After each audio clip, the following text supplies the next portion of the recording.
In Courage for Beginners, 2014, Karen Harrington delves into the challenges of navigating middle school while grappling with a parent's mental illness.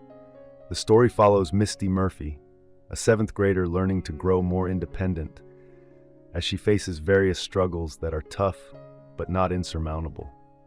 Mysti finds strength in her self-awareness, learns to trust her judgment of those around her, and comes to terms with the difficult realization that her parents are imperfect. Through it all, she finds small victories that mark her journey toward personal growth. 12-year-old Mysti's world is turned upside down when she begins 7th grade. One of her biggest problems is her mom's refusal to leave the house, which means Mysti's dad has to juggle work with taking care of household responsibilities like shopping and transportation. Before school starts, Mysti had mostly been frustrated by the restrictions on her life, never being able to eat out at restaurants and having to delay getting her front teeth fixed. However, the real concern is her mom's unwillingness to admit she has a problem. To cope, Mysti has always immersed herself in stories, imagining herself as a character in a novel, a skill she attributes to the books propping up her bed, which she believes seep into her mind as she sleeps. She also confides in her best friend, Anibal Gomez, who shares her own quirky situation with his mattress made of stuffed animals. But just before school begins, Anibal complicates matters further.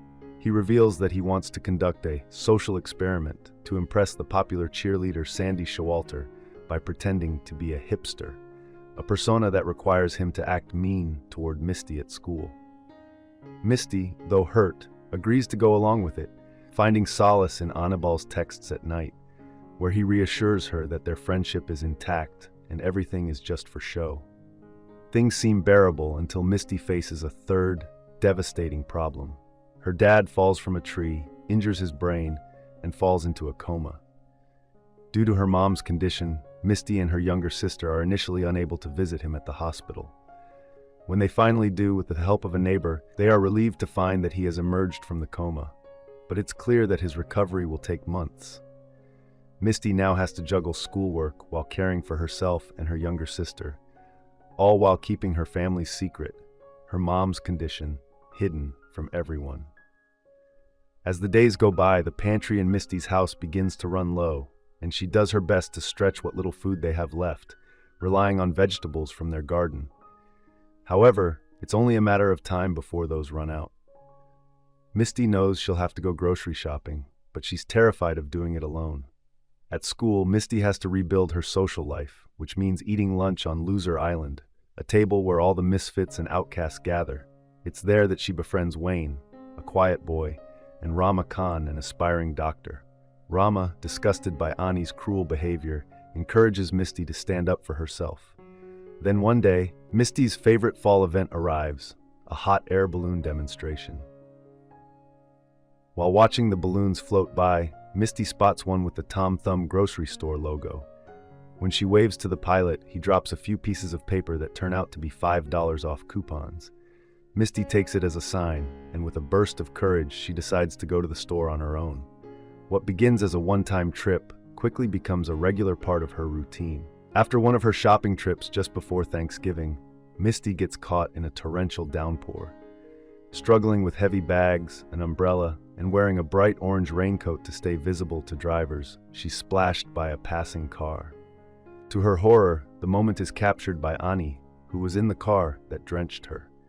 The next day at school, the humiliating photo is plastered all over her locker. As the kids taunt her, Mysti realizes that Rama was right. Ani's so-called social experiment has turned him into a bully. At home, Mysti finally loses her temper with her mom, who after a long silence, admits that she suffers from agoraphobia.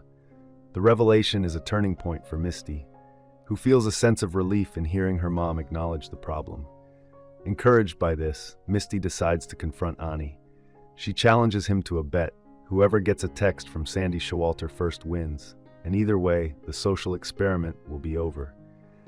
What Ani doesn't know is that while Sandy is part of the popular crowd, she's actually a kind person. Mysti signs up to perform in the school talent show.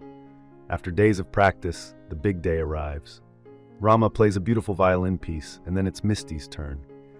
She recites a poem about the Alamo to applause from her friends Rama and Wayne. After the show, Sandy approaches Mysti and reveals a secret. She has a crush on Wayne. "Will you tell him for me?" Sandy asks. "Give him my number, okay?"